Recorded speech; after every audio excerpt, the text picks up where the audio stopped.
देखिए बेटा, आज का टॉपिक है इलेक्ट्रोमैग्नेटिक वेव्स। Electromagnetic waves.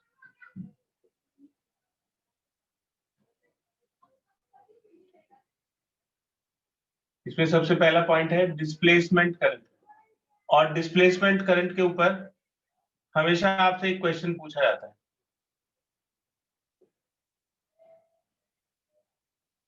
तो डिस्प्लेसमेंट करंट होता है इन्फ्लुएंस और इफेक्ट ऑफ करंट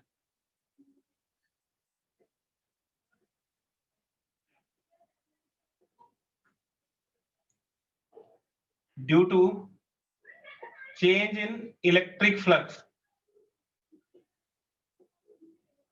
तो इलेक्ट्रिक फ्लक्स के चेंज होने की वजह से करंट का जो इन्फ्लुएंस है या इफेक्ट आता है उसको हम डिस्प्लेसमेंट करंट बोलते हैं।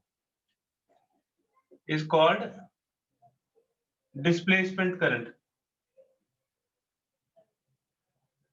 तो ये बिल्कुल ऐसा है जैसे मैग्नेटिज्म में, इलेक्ट्रोमैग्नेटिक इंडक्शन में हमने पढ़ा था कि अगर मैग्नेटिक फ्लक्स चेंज होता है तो करंट इंड्यूस होती है।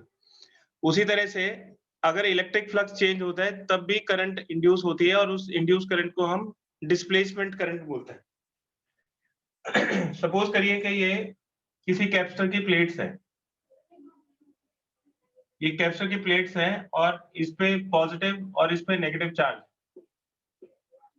तो पॉजिटिव और नेगेटिव चार्ज होने की वजह से इस प्लेट्स के बीच में एक इलेक्ट्रिक फील्ड होगा और इस इलेक्ट्रिक फील्ड की जो वैल्यू होती है वो होता है सिग्मा अपॉन एप्सिलॉन नॉट। अगर प्लेट एरिया ए है तो सिग्मा की वैल्यू आ जाएगी Q by A divided by epsilon naught. तो जो इलेक्ट्रिक फील्ड है ये क्यू बाई एप्सिलॉन नॉट ए के इक्वल आ जाएगा।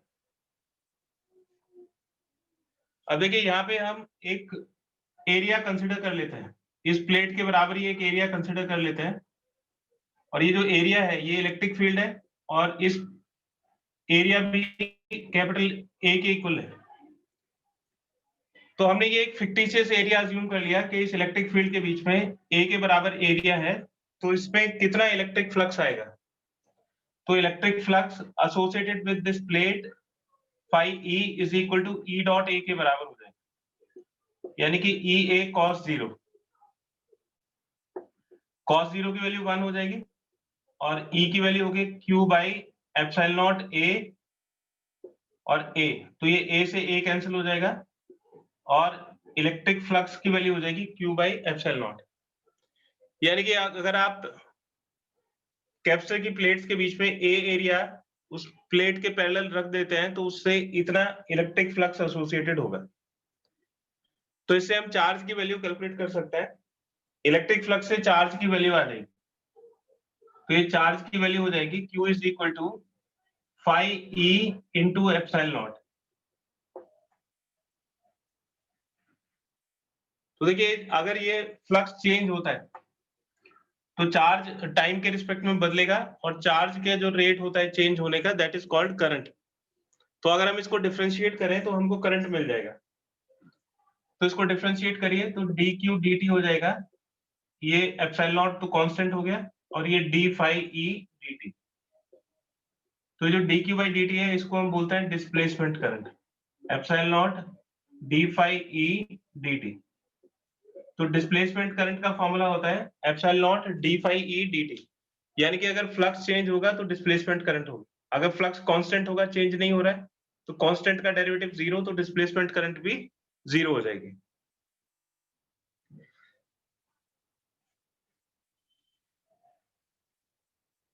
तो इस डिस्प्लेसमेंट करंट होने की वजह से आप देखिए कि अगर आप कैपेसिटर की प्लेट्स के बीच में देखेंगे तो सर्किट नहीं है। ये जो प्लेट है वो बैटरी से कनेक्टेड होती है, बीच में ये सर्किट ब्रोकन होता है, तो यहाँ पे कोई करंट नहीं होनी चाहिए। लेकिन यहाँ पे देखा गया कि मैग्नेटिक फील्ड है और मैग्नेटिक फील्ड बिना करंट के नहीं हो सकता। इसका मतलब यहाँ पे कोई ना कोई करंट होती है। तो यहाँ पे जो करंट होती है कैपेसिटर की प्लेट्स के बीच में वो डिस्प्लेसमेंट करंट होती है। तो जो एम्पियर सर्किटल लॉ था, डिस्प्लेसमेंट करंट को एम्पियर सर्किटल लॉ में मॉडिफाई किया गया। तो देखिए एम्पियर सर्किटल लॉ था, एम्पियर सर्किटल लॉ।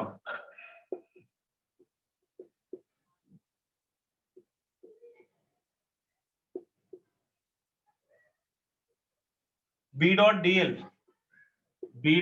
डीएल ये होता है mu naught into net current के इक्वल।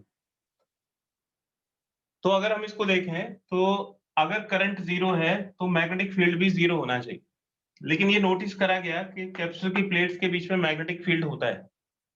तो अगर मैग्नेटिक फील्ड होता है तो करंट भी जीरो नहीं होनी चाहिए।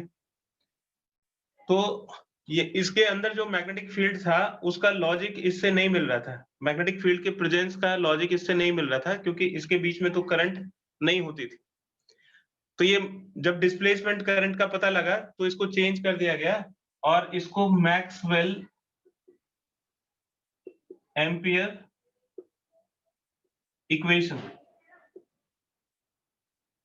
तो मैक्सवेल ने इसको मॉडिफाई किया और इसको बदल के लिखा B dot D L is equal to mu naught, और ये जो नेट करंट है इसको conduction current plus displacement current लिखा। तो देखिए ये कैपेसिटर, जब हम इस कैपेसिटर को किसी बैटरी से कनेक्ट करेंगे तो ये जो वायर्स है इनमें तो कंडक्शन करंट फ्लो होगी और कैपेसिटर की प्लेट्स के बीच में जो है वो डिस्प्लेसमेंट करंट फ्लो होगी। तो ये एक कंटिन्यूटी बन जाएगी करंट की, यानी कि एक क्लोज लूप बन जाएगा। तो जहां पे कंडक्शन करंट है वहां पे डिस्प्लेसमेंट करंट नहीं होगा, और जहां पे डिस्प्लेसमेंट करंट है वहां पे कंडक्शन करंट नहीं होगा। तो ये जो कैपेसिटर की प्लेट्स हैं इनके बाहर तो कंडक्शन करंट होती है और इसके अंदर डिस्प्लेसमेंट करंट होती है। अब क्योंकि एक सर्किट में एक से ज्यादा करंट नहीं हो सकती, तो डिस्प्लेसमेंट करंट की वैल्यू कंडक्शन करंट के इक्वली होती है। ठीक है, तो आउटसाइड द कैपेसिटर, कैपेसिटर के बाहर डिस्प्लेसमेंट करंट नहीं होती। Outside the capacitor displacement current is zero, और इनसाइड द कैपेसिटर, और कैपेसिटर की प्लेट्स के अंदर conduction current is zero. And ये जो डिस्प्लेसमेंट करंट है और कंडक्शन करंट है इन दोनों की वैल्यू इक्वली होती है, और इसकी वैल्यू आती है epsilon naught D phi E D T के।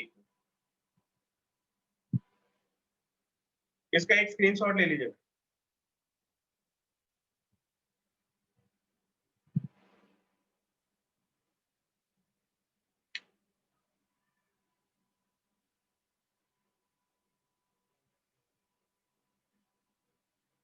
इसके ऊपर एक क्वेश्चन पूछा जाता है कि why is displacement current needed, displacement current की जरूरत क्यों पड़ती है।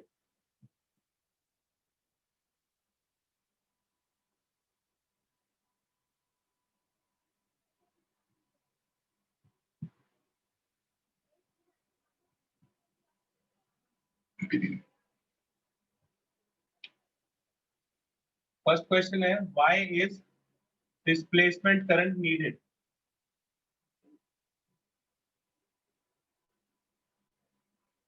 ये क्वेश्चन आपसे बिल्कुल इसी तरह से पूछा जाएगा कि डिस्प्लेसमेंट करंट की जरूरत क्यों पड़ती है। तो जब हम किसी कैपेसिटर को चार्ज या डिस्चार्ज करते हैं, when a capacitor is charge और discharge,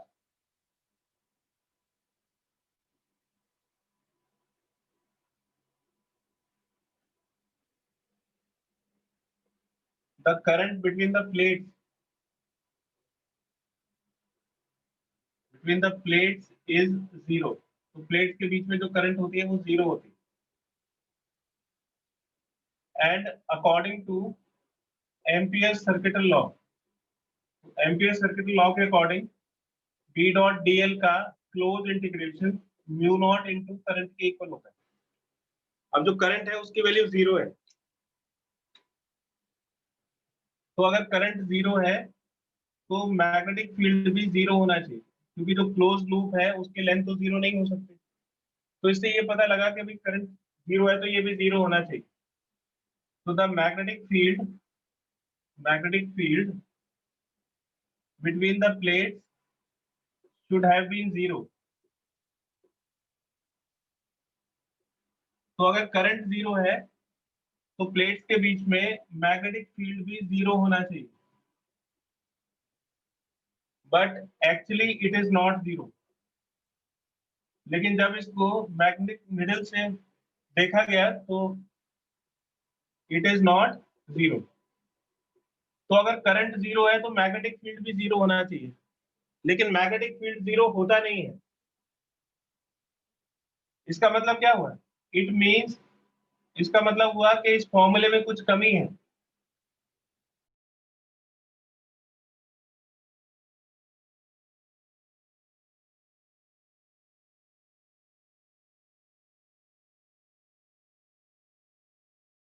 consistency in ampere circuit law. तो क्योंकि बात कुछ समझ में नहीं आ रही है, मैग्नेटिक अगर करंट जीरो है तो मैग्नेटिक फील्ड भी जीरो होना चाहिए, लेकिन मैग्नेटिक फील्ड जीरो है नहीं, तो इसका मतलब इस इक्वेशन में कुछ कमी है। तो उस कमी को हमने बोला कि भाई लॉजिकल इनकंसिस्टेंसी है ना। तो इसको दूर करने के लिए this is why displacement current is needed.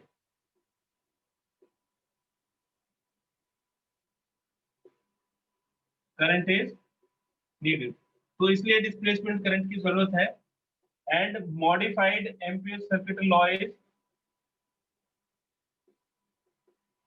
ये जो बी डॉट डी एल है इसको लिखा गया म्यू नॉट, और नेट करंट को I C plus I D लिखा गया, और आई डी की वैल्यू कितनी है?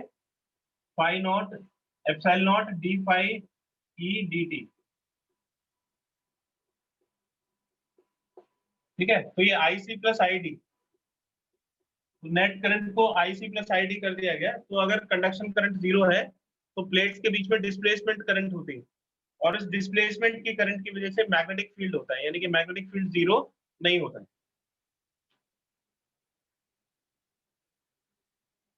इसका एक स्क्रीनशॉट ले लीजिए।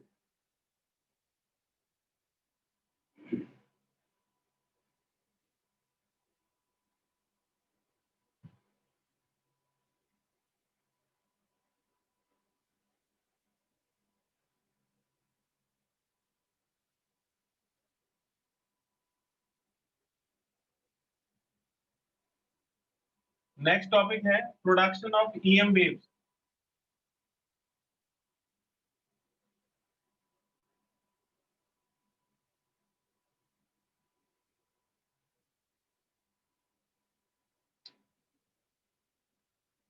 Production of EM waves, electromagnetic waves किस तरह से प्रोड्यूस होती है?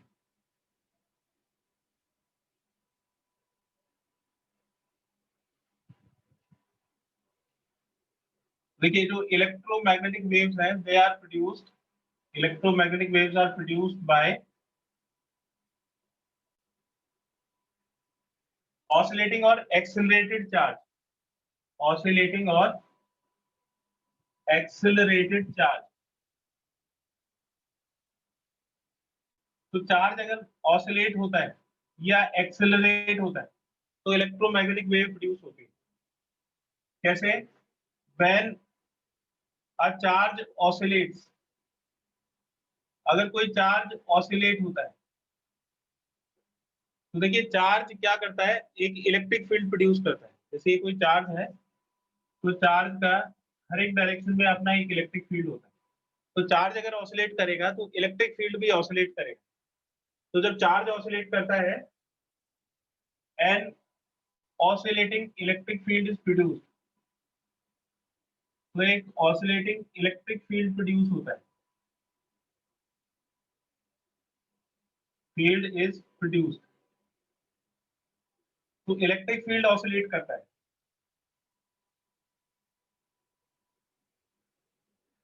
और इलेक्ट्रिक फील्ड अगर प्रोड्यूस करेगा तो देखिए इलेक्ट्रिक फील्ड अगर ऑसिलेट करेगा तो इलेक्ट्रिक फ्लक्स ऑसिलेट करेगा और उससे डिस्प्लेसमेंट करंट आएगी, जिसकी, और करंट के अराउंड मैग्नेटिक फील्ड होता है, तो उसकी वजह से मैग्नेटिक फील्ड भी ऑसिलेट करता है। Due to this, due to this time varying electric field,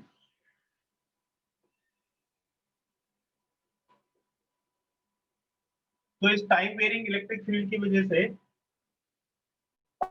time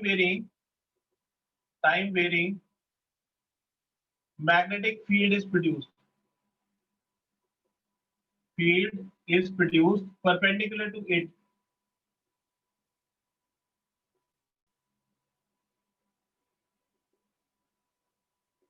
तो इलेक्ट्रिक फील्ड के परपेंडिकुलर मैग्नेटिक फील्ड भी प्रोड्यूस होता है। क्यों होता है इसको अच्छी तरह से समझ लीजिए। देखिए, अगर सपोज करिए कि इलेक्ट्रिक फील्ड ऑसिलेट करता है, तो जो मैग्नेटिक फील्ड है वो ऑसिलेट करे, इलेक्ट्रिक फ्लक्स ऑसिलेट करेगा। अगर इलेक्ट्रिक फ्लक्स ऑसिलेट करेगा तो डिस्प्लेसमेंट करंट प्रोड्यूस होगी, और करंट के प्रोड्यूस होने की वजह से मैग्नेटिक फील्ड ऑसिलेट करेगा।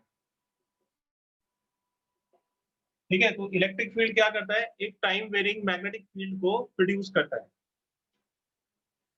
और इस मैग्नेटिक फील्ड की वजह से फिर मैग्नेटिक भी अगर ऑसिलेट करेगा तो जो मैग्नेटिक फ्लक्स है वो ऑसिलेट करेगा, और मैग्नेटिक फ्लक्स के ऑसिलेट करने की वजह से फिर एक करंट आती है,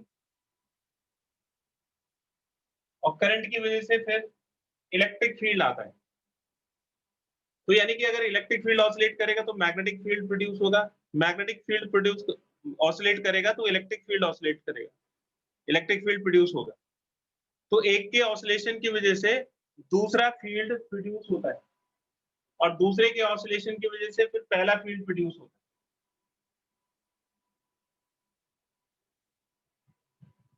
Again, due to this time varying magnetic field,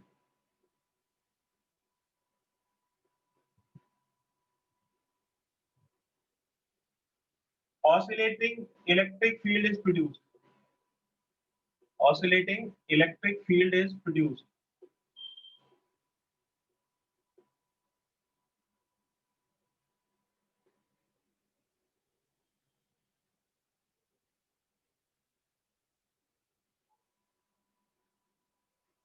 Perpendicular to electric field.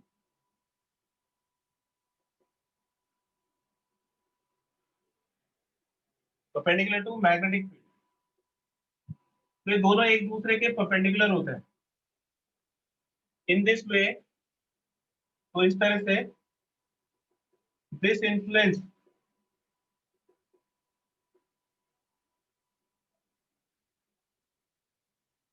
propagates in a direction. This influence propagates in a direction perpendicular to both. Perpendicular to both electric field and magnetic field. And this is called electromagnetic wave. This is called electromagnetic wave.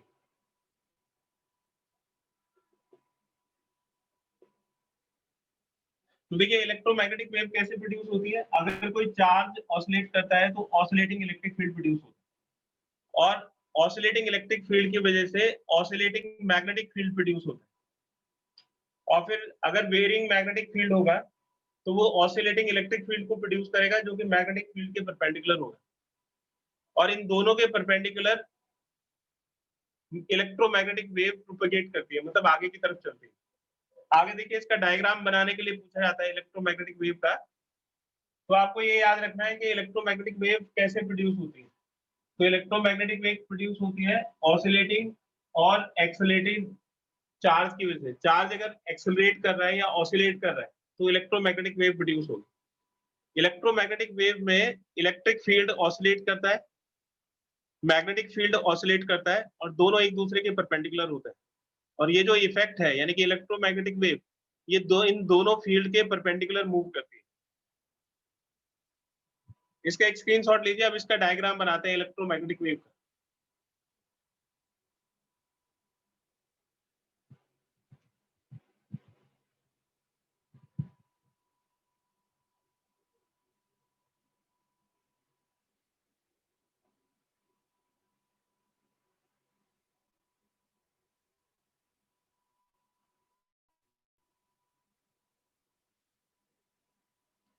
देखिए, जो direction of electromagnetic wave है, direction of electromagnetic wave is given by pointing vector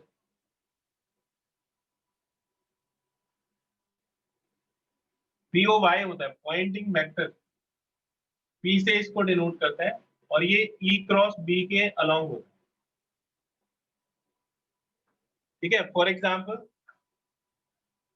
अगर suppose करिए कि electric field x axis के along है और magnetic field जे axis के अलोंग है, तो पॉइंटिंग वेक्टर के एक्सिस के अलोंग होगा।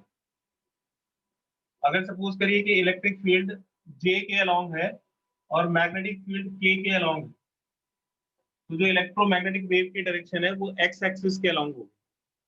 तो ये हमेशा इस रूल को फॉलो करते हैं कि P is equal to E cross B होता है। ठीक है, तो तीनों एक्सिस, तीनों एक दूसरे के परपेंडिकुलर होता है। इलेक्ट्रिक फील्ड मैग्नेटिक फील्ड के परपेंडिकुलर होता है और जो इलेक्ट्रोमैग्नेटिक वेव होती है वो इन दोनों के परपेंडिकुलर होती है। तो देखिए तीनों एक्सिस बना देते हैं। सबसे पहले आप तीनों एक्सिस बना दें, ये तीनों एक्सिस हो।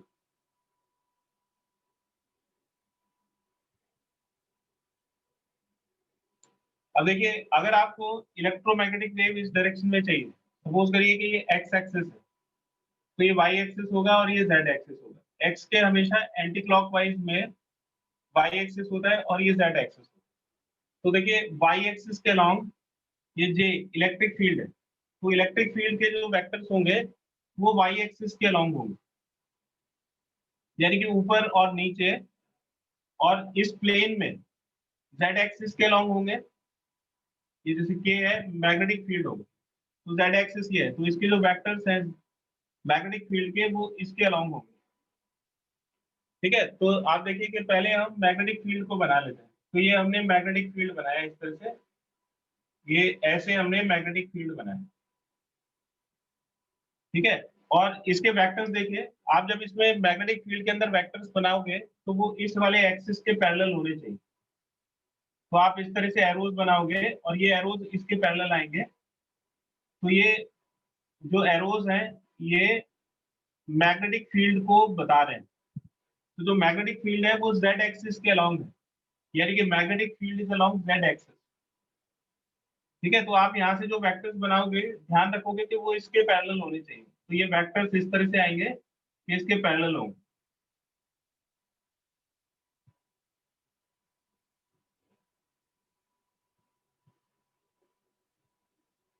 ठीक है, तो ये वाले जो वेक्टर्स हैं ये किसको डिनोट करता है? ये मैग्नेटिक फील्ड को डिनोट करते हैं। These are magnetic field vectors. और ये जो मैग्नेटिक फील्ड है इसकी वैल्यू चेंज हो रही है। चेंज होने का मतलब है कि ये ऑसिलेट कर रहा है।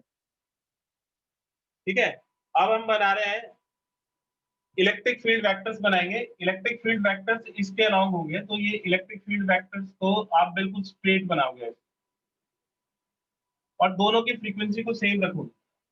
तो जो इलेक्ट्रिक फील्ड वेक्टर्स हैं वो ऐसे वर्टिकल यानी कि वाई एक्सिस के अलोंग होंगे, और इससे आप इससे बिल्कुल स्ट्रेट वेक्टर्स बनाओगे ऐसे इसके पैरेलल। तो आप देख रहे हो कि ये जो इलेक्ट्रिक फील्ड है ये इसके पैरेलल है और दोनों की फ्रीक्वेंसी सेम रहेगी। तो इसमें ये इंपॉर्टेंट होता है कि दोनों की फ्रीक्वेंसी सेम रहती है। ठीक है, तो ये वाले जो एरोज हैं ये इलेक्ट्रिक फील्ड को डिनोट करेंगे। तो ये साथ साथ से चलता है। ये इलेक्ट्रिक फील्ड का ऑसिलेट, ये जो इलेक्ट्रिक फील्ड ऑसिलेट करता है ये मैग्नेटिक फील्ड को प्रोड्यूस करता है, और ये जो मैग्नेटिक फील्ड ऑसिलेट करता है ये इलेक्ट्रिक फील्ड को प्रोड्यूस करता है, यानी कि दोनों एक दूसरे को प्रोड्यूस करते हैं। तो आप जब ये वेक्टर बनाओगे वेक्टर, तो ध्यान रखोगे कि ये वाले जो एरोज है ये एरोज इसके पैरेलल होने चाहिए, ये वाले एरोज इसके पैरेलल होने चाहिए। तो ये ऑसिलेटिंग इलेक्ट्रिक फील्ड को डिनोट करता है, ये भी ऑसिलेटिंग इलेक्ट्रिक फील्ड को डिनोट करता है, ये ऑसिलेटिंग मैग्नेटिक फील्ड को डिनोट करता है। और इलेक्ट्रोमैग्नेटिक वेव किस डायरेक्शन में जाएगी? इलेक्ट्रोमैग्नेटिक वेव आगे की तरफ चलती है। तो ये इफेक्ट जो है, जो चेंजिंग इलेक्ट्रिक फील्ड और मैग्नेटिक फील्ड का इफेक्ट है, ये फॉरवर्ड डायरेक्शन में चलती है। तो देखिए ये तो पॉइंटिंग वेक्टर हो गया, यानी कि ये हो गई direction of electromagnetic wave, direction of electromagnetic wave. ये आई कैप को डिनोट करता है। ये जो बी है, बी वो किसके अलोंग है? के कैप के, यानी कि जेड एक्सिस के अलोंग। इसके अलोंग मैग्नेटिक फील्ड है, और जो इलेक्ट्रिक फील्ड है वो वाई यानी कि जे के अलोंग। तो आप अगर ई क्रॉस बी करेंगे यानी कि जे क्रॉस के, तो जो ई क्रॉस बी है वो किसके बराबर आना चाहिए? पॉइंटिंग वेक्टर के अलॉन्ग आना चाहिए। तो जो ई वेक्टर है वो जे हो गया और बी वेक्टर के अलॉन्ग हो गया, तो इलेक्ट्रोमैग्नेटिक वेव की डायरेक्शन एक्स एक्सिस के अलॉन्ग। ठीक है, तो ये डायग्राम भी बनाने के लिए आता है, इस डायग्राम की आप प्रैक्टिस करेंगे, इसका एक स्क्रीनशॉट ले लीजिए।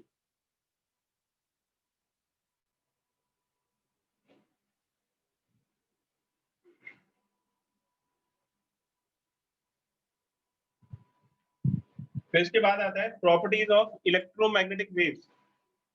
अभी हमने सीखा कि इलेक्ट्रोमैग्नेटिक वेव क्या होती है और कैसे प्रोड्यूस होती है। तो सबसे पहले तो हमने ये देखा कि भाई अगर इलेक्ट्रिक फील्ड चेंज होगा तो इलेक्ट्रिक फ्लक्स चेंज होगा, और अगर इलेक्ट्रिक फ्लक्स चेंज होगा तो उससे डिस्प्लेसमेंट करंट आती है, और वो जो डिस्प्लेसमेंट करंट है वो मैग्नेटिक फील्ड को प्रोड्यूस करती है। तो इससे हमने देखा कि भाई अगर चार्ज ऑसिलेट करता है यानी कि इलेक्ट्रिक फील्ड ऑसिलेट करता है तो मैग्नेटिक फील्ड प्रोड्यूस होता है। और ये हम पहले ही जान चुके हैं कि अगर मैग्नेटिक फील्ड ऑसिलेट करेगा तो उससे करंट आती है यानी कि इलेक्ट्रिक फील्ड प्रोड्यूस होता है। तो यानी दोनों एक दूसरे को प्रोड्यूस करते हैं।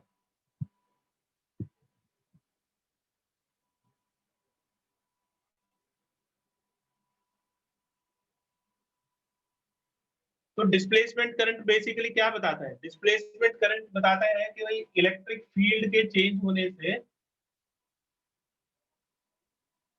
ये इलेक्ट्रिक फील्ड के होने से इलेक्ट्रिक फ्लक्स चेंज होता है, और इलेक्ट्रिक फ्लक्स के चेंज होने से डिस्प्लेसमेंट करंट प्रोड्यूस होती है, और डिस्प्लेसमेंट करंट से मैग्नेटिक फील्ड प्रोड्यूस होता है। इस तरह से इलेक्ट्रिक फील्ड के चेंज होने से मैग्नेटिक फील्ड प्रोड्यूस होता है।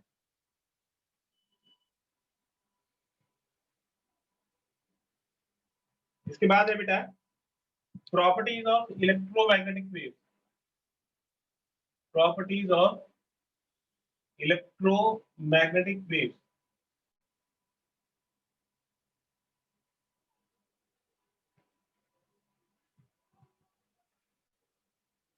इलेक्ट्रोमैग्नेटिक वेव्स में क्या होता है? There are oscillations of, oscillations होता है, किसके ऑसिलेशंस होता है? Electric field and magnetic field perpendicular to each other. और ये जो ऑसिलेशंस है ये एक दूसरे के परपेंडिकुलर होते हैं। And direction of electromagnetic wave, direction of electromagnetic wave is perpendicular to both. ये दोनों के परपेंडिकुलर होते हैं। फर्स्ट प्रॉपर्टी हो गई। दूसरी प्रॉपर्टी है the oscillations of electric field and magnetic field. Electric field और मैग्नेटिक फील्ड के जो ऑसिलेशंस हैं are in same phase, sinusoidal होता है। तो इसकी इक्वेशन बिल्कुल ऐसे ही होती है जैसे एसी करंट की इक्वेशन होती है। तो उसमें जो फेज होता है ऐसे ही इसमें इलेक्ट्रिक फील्ड और मैग्नेटिक फील्ड में फेज होता है।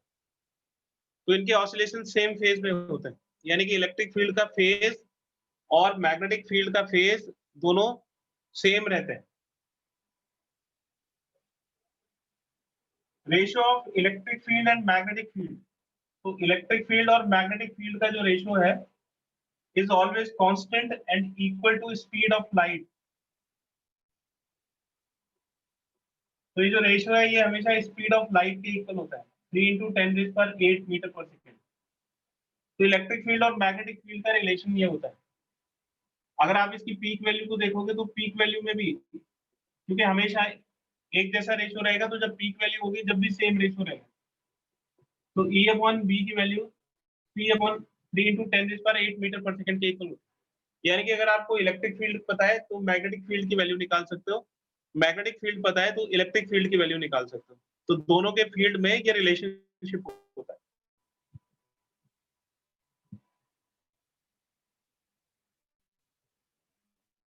एग्जाम्पल देखिए एक बेटा, तो जितनी प्रॉपर्टीज पढ़ी हैं इसके ऊपर एग्जाम्पल देखिए। Electric field in x direction, electric field दे रखी है 1.5 sine omega T minus 2 pi upon lambda के कैप, और इलेक्ट्रिक फील्ड की यूनिट होती है न्यूटन पर कूलम। तो देखिए ये आपको बता रहे हैं कि इलेक्ट्रिक फील्ड एक्स एक्सिस के डायरेक्शन में, और ये वाला जो वेक्टर है वो इलेक्ट्रोमैग्नेटिक वेव की डायरेक्शन को बता रहा है। तो इस इक्वेशन से आपको पता लग रहा है कि इलेक्ट्रिक फील्ड एक्स एक्सिस के अलोंग ऑसिलेट कर रहा है और इलेक्ट्रोमैग्नेटिक वेव जेड एक्सिस के अलोंग चल रही है, तो दोनों एक दूसरे के परपेंडिकुलर हो गए। और जो बी वाई है इसकी वैल्यू है 5 into 10⁻⁹ sine omega T minus 2 pi upon lambda के कैप। तो मैग्नेटिक फील्ड की यूनिट होती है टेस्ला। तो आप देखिए कि इन दोनों का फेज सेम है, साइन का जो एंगल है वो दोनों का सेम है, तो दोनों का फेज सेम होता है। ठीक है, ये जो मैग्नेटिक फील्ड है वो वाई एक्सिस के अलोंग है, मैग्नेटिक फील्ड वाई एक्सिस के अलोंग है, और जो इलेक्ट्रोमैग्नेटिक वेव है वो जेड एक्सिस के डायरेक्शन में चल रही है। तो देखो ये दोनों एक दूसरे के परपेंडिकुलर है, यानी कि इलेक्ट्रोमैग्नेटिक वेव इन दोनों के परपेंडिकुलर है और ये दोनों भी आपस में परपेंडिकुलर है।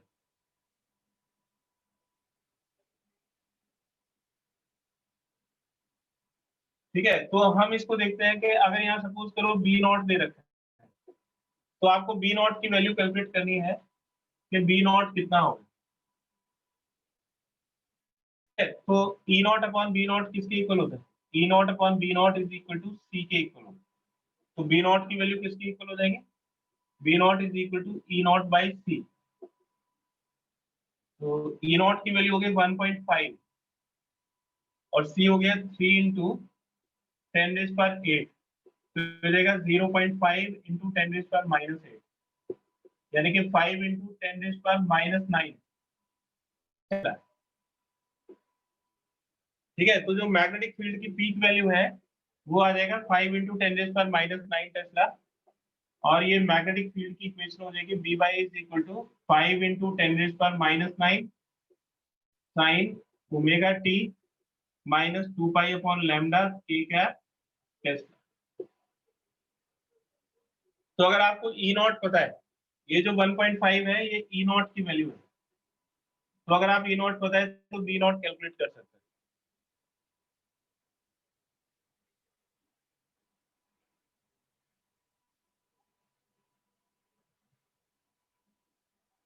इसका एक स्क्रीनशॉट ले लीजिए।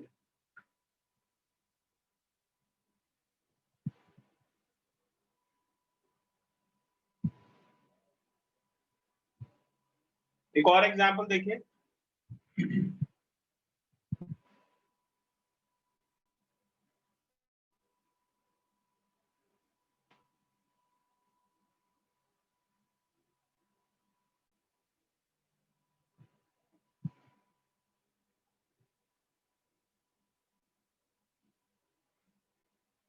The electric field of an electromagnetic wave is represented by, electromagnetic wave का इलेक्ट्रिक फील्ड गिवन है 0.3 sine omega T plus 0.1 pi bye.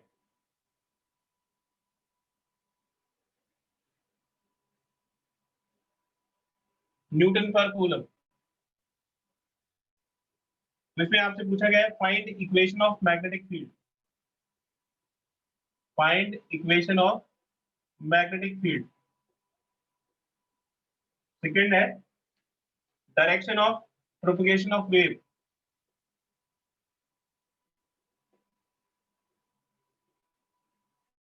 Electromagnetic wave के प्रोपगेशन की डायरेक्शन बतानी है। और थर्ड है वेवलेंथ एंड फ्रीक्वेंसी,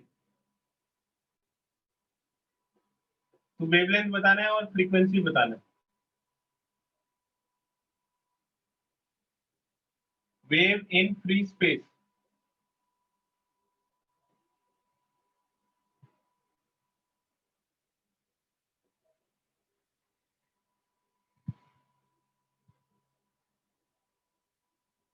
तो सबसे पहले तो अगर हमें मैग्नेटिक फील्ड की इक्वेशन निकालनी है तो बी नॉट निकालना पड़ेगा। तो ई नॉट की वैल्यू दे रखी है 0.3। अब जो ई नॉट अपॉन बी नॉट है वो के इक्वल होता है, -8 के इक्वल होता है। तो ई नॉट हो गया 0.3 upon B naught is 3 into 10⁻⁻8। तो बी नॉट हो जाएगा 0.3 डिवाइड बाई 3 इंटू 10⁻⁻8। तो इससे इसको डिवाइड करेंगे 0.1 इंटू 10⁻⁻8 हो जाएगा, तो ये 10⁻⁻9 हो टेस्ला। तो बी नॉट की वैल्यू होगी 10⁻⁻9 टेस्ला। अब अगर आप इसका मैग्नेटिक फील्ड का इक्वेशन लिखोगे तो आप देखें कि इसमें कौन कौन से एक्सिस ऑलरेडी ऑक्यूपाइड है। इलेक्ट्रिक फील्ड एक्स एक्सिस के डायरेक्शन में, तो मैग्नेटिक फील्ड में तो एक्स नहीं आ सकता, और जो इलेक्ट्रोमैग्नेटिक वेव है वो वाई एक्सिस के अलोंग है, तो एक्स और वाई दोनों एक्सिस तो ऑक्यूपाई हो गए। तो मैग्नेटिक फील्ड के लिए कौन सा एक्सिस बचा?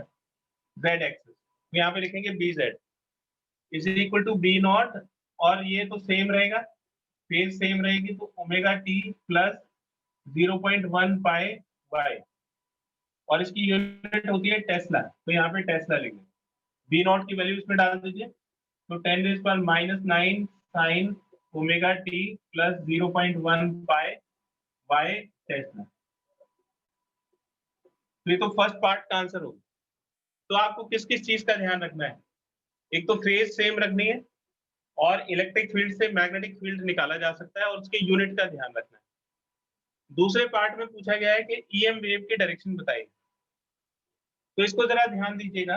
अगर ये वाले जो कंपोनेंट हैं इसमें एक चीज का ध्यान रखिएगा, जैसे E is equal to E naught sine omega T plus K X है, omega T plus K X, ये मैंने एक जनरल इक्वेशन ले ली, ऐसी एक इक्वेशन लिखी है। तो अगर इन दोनों के साइन सेम है, इफ ओमेगा टी एंड के एक्स हैव सेम साइन, क्या मतलब हुआ इसका? अगर ये दोनों पॉजिटिव है या दोनों नेगेटिव है, तो दोनों का अगर सेम साइन है तो EM wave propagate along negative axis. जैसे इसमें एक्स है तो नेगेटिव एक्स एक्सिस के अलोंग ये प्रोपेगेट करेगी। इफ ओमेगा टी एंड के x have different science,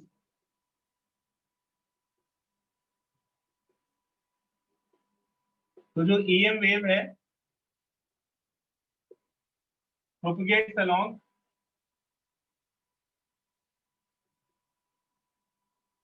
positive x axis. मैं इस इक्वेशन के अकॉर्डिंग बता रहा हूं। तो अगर दोनों का सेम साइन है तो माइनस एक्स एक्सिस के अलोंग वेव चलेगी, और अगर दोनों के डिफरेंट साइन है, यानी कि एक पॉजिटिव एक नेगेटिव है, तो पॉजिटिव एक्स एक्सिस के अलोंग चलेगी। अब आप इस इक्वेशन को देखिए, इस इक्वेशन में इन दोनों के साइन कैसे हैं, तो सेकंड का आंसर हो जाएगा,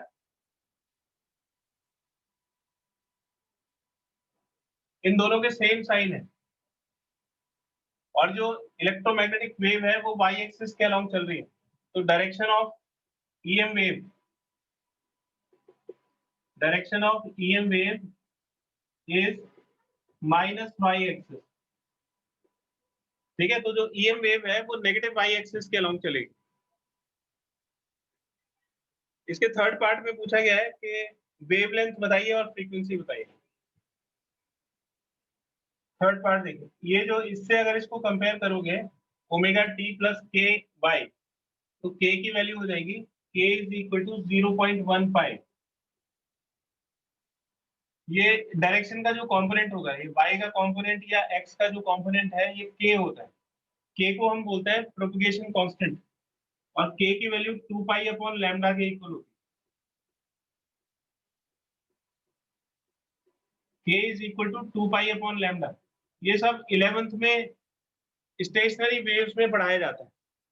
के को प्रोपगेशन कांस्टेंट बोलते हैं। तो ये पाई से पाई कैंसिल हो जाएगा, और लैम्डा की वैल्यू हो जाएगी 2/0.1, यानी कि 20 मीटर। तो जो वेवलेंथ है वो 20 मीटर आ जाएगा। अब रह गया फ्रीक्वेंसी।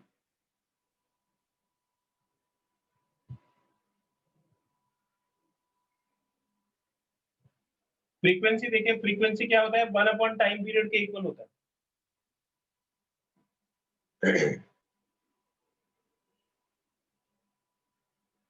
इसका एक स्क्रीनशॉट ले लीजिए बेटा।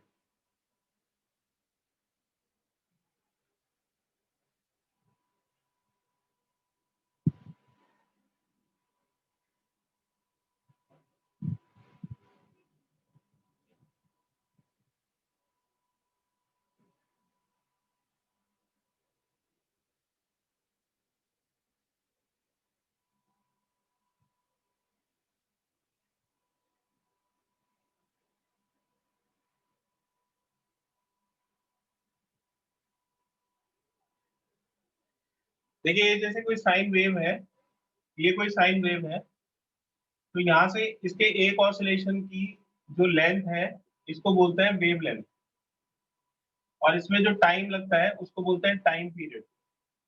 तो जो स्पीड होती है, speed is equal to distance upon time के इक्वल होता है, यानी कि स्पीड लैम्डा अपॉन टी के इक्वल होता है। और जो 1 अपॉन टाइम पीरियड है इसको बोलते हैं फ्रीक्वेंसी। टाइम पीरियड का जो रेसिप्रोकल होता है वो फ्रीक्वेंसी होता है। तो speed is equal to lambda, और 1 अपॉन टाइम पीरियड जो होगा ये फ्रीक्वेंसी हो जाएगा। तो फ्रीक्वेंसी की वैल्यू किसके इक्वल हो जाएगी? Speed divided by wavelength. तो फ्रीक्वेंसी का फॉर्मूला हो गया स्पीड डिवाइडेड बाय वेवलेंथ। तो जो फ्रीक्वेंसी है वो हो जाएगा स्पीड, यानी कि v divided by wavelength. Speed हमेशा 3 × 10⁸ मीटर पर सेकंड रहती है। फ्री स्पेस में speed of electromagnetic wave is always 3 × 10⁸ metre per second. और वेवलेंथ हमने निकाली थी, वेवलेंथ आई थी 20 मीटर। तो मीटर से मीटर कैंसिल हो जाएगा और ये हो जाएगा 1.5। ये 2 से इसको कैंसिल करो और 0 से इसको कैंसिल करोगे तो 10⁷ पर सेकेंड। पर सेकेंड का मतलब हो गया हर्ट्ज। तो फ्रीक्वेंसी हो गई 1.5 × 10⁷ हर्ट्ज। तो ये इलेक्ट्रोमैग्नेटिक वेव की फ्रीक्वेंसी आ गई।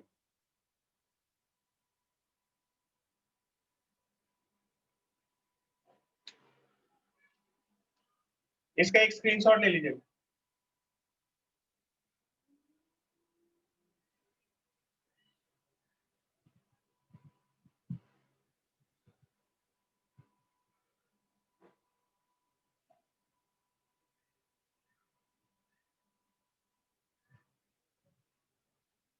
तो ये बड़ा इंपॉर्टेंट क्वेश्चन था, इसकी प्रैक्टिस करिएगा।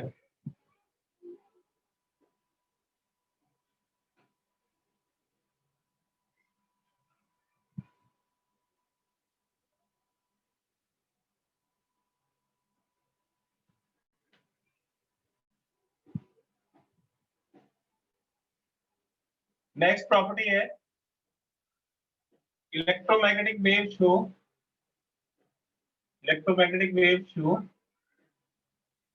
Reflection,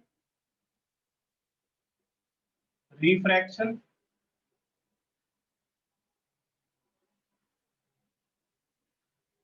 and under suitable condition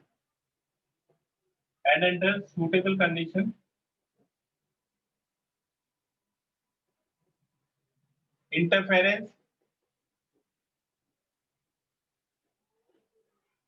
diffraction and polarization। अभी तक आपने रिफ्लेक्शन पढ़ा है, रिफ्रैक्शन पढ़ा है।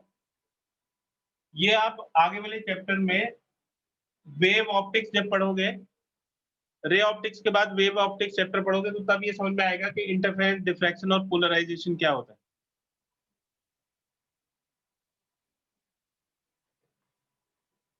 स्पीड ऑफ इलेक्ट्रोमैग्नेटिक वेव, जो स्पीड है इलेक्ट्रोमैग्नेटिक वेव की फ्री स्पेस में, इन फ्री स्पेस,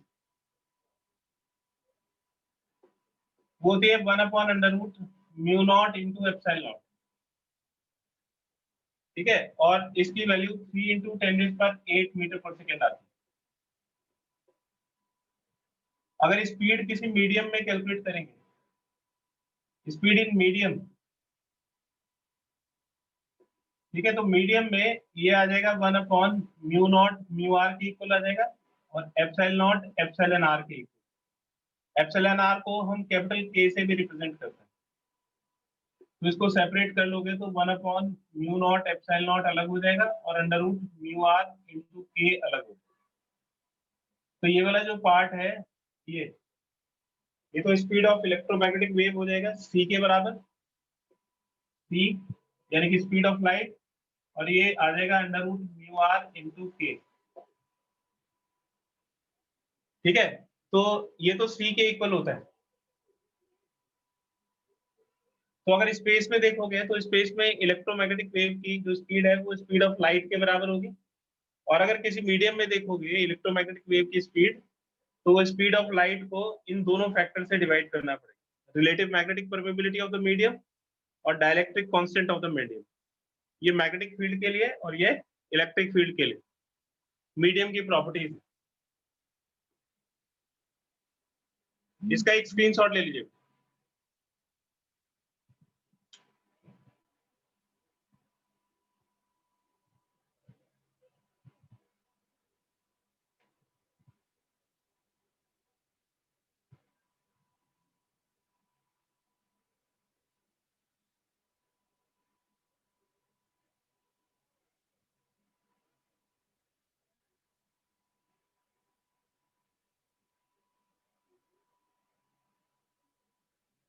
इसके ऊपर एक क्वेश्चन देखिए, the speed of light in a medium, speed of light in a medium दिया हुआ है 2 × 10⁷ मीटर पर सेकेंड।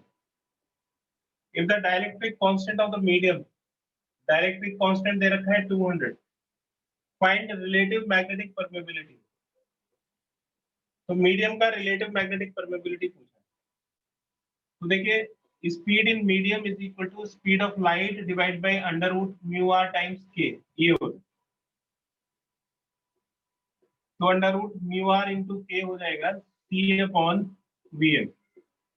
इसका स्क्वायर करेंगे तो μr इंटू k हो जाएगा C/Vm का स्क्वायर। तो रिलेटिव मैग्नेटिक परमेबिलिटी हो जाएगा 1/k C/Vm स्क्वायर। ठीक है, अब इन सब की वैल्यूज पता है, तो इन सब की वैल्यूज पुट कर दीजिए तो रिलेटिव मैग्नेटिक परमेबिलिटी आ जाएगी। तो रिलेटिव मैग्नेटिक परमेबिलिटी हो जाएगा 1/k, दैट इज 1/200। सी की वैल्यू होती है 3 × 10⁸ मीटर पर सेकेंड और स्पीड दी हुई है 2 × 10⁷। और ये एक रेशियो होता है, सेम क्वांटिटीज का रेशियो होता है, इसलिए इसमें यूनिट नहीं आएगी। तो ये हो जाएगा 1/200, ये 3/2 1.5 हो जाएगा और 10⁸ डिवाइड बाई 7 10 आ जाएगा।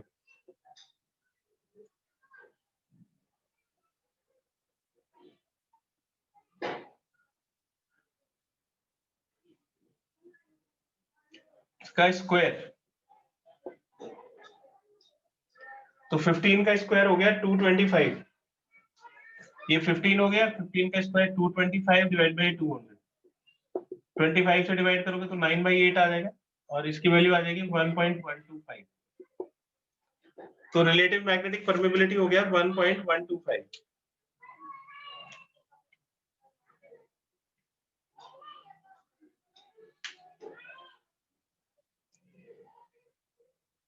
इसका एक स्क्रीनशॉट ले लीजिए बेटा।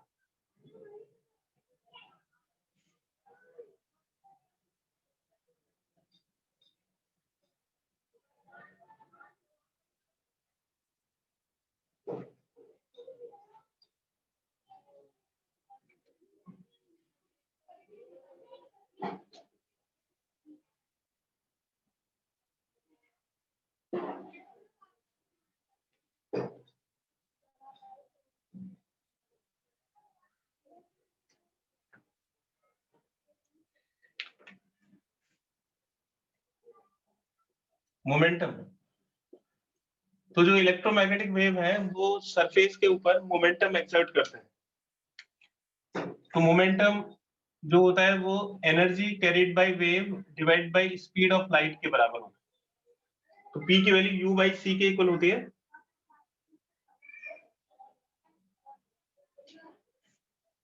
ये जो U/c होता है ये परफेक्टली एब्जॉर्बिंग सरफेस के लिए होता है, परफेक्टली एब्जॉर्बिंग सरफेस। तो अगर कोई सरफेस इलेक्ट्रोमैग्नेटिक वेव को पूरी तरह से एब्जॉर्ब कर लेगी तो उसका मोमेंटम U/c के इक्वल होता है। U is energy carried by the wave, energy of electromagnetic wave, है ना। और जो मोमेंटम है फॉर परफेक्टली रिफ्लेक्टिंग सरफेस, तो परफेक्टली रिफ्लेक्टिंग सरफेस के लिए मोमेंटम की वैल्यू होती है,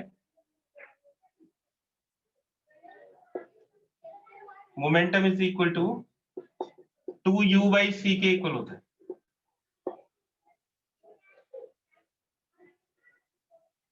डबल इसलिए हो जाता है कि जैसे कोई चीज अगर रिफ्लेक्ट होती है, सपोज करो इसका मोमेंटम p है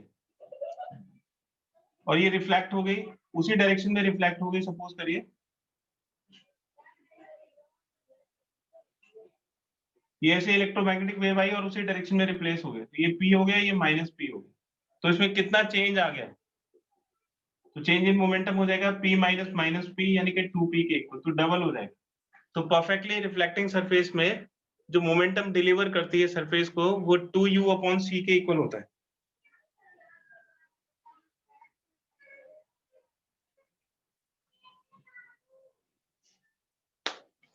तो ये ध्यान रखिएगा, अगर एब्जॉर्बिंग सरफेस है तो u/c मोमेंटम होगा, और अगर परफेक्टली रिफ्लेक्टिंग सरफेस है तो इसका डबल हो जाएगा, यानी कि 2u/c के इक्वल हो जाएगा।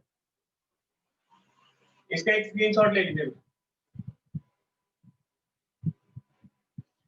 मैं आपको आज पीडीएफ भेज दूंगा इसकी, जितना आज पढ़ाया है उसी को एक बार रिवाइज कर लीजिएगा, बाकी नेक्स्ट क्लास में करते हैं।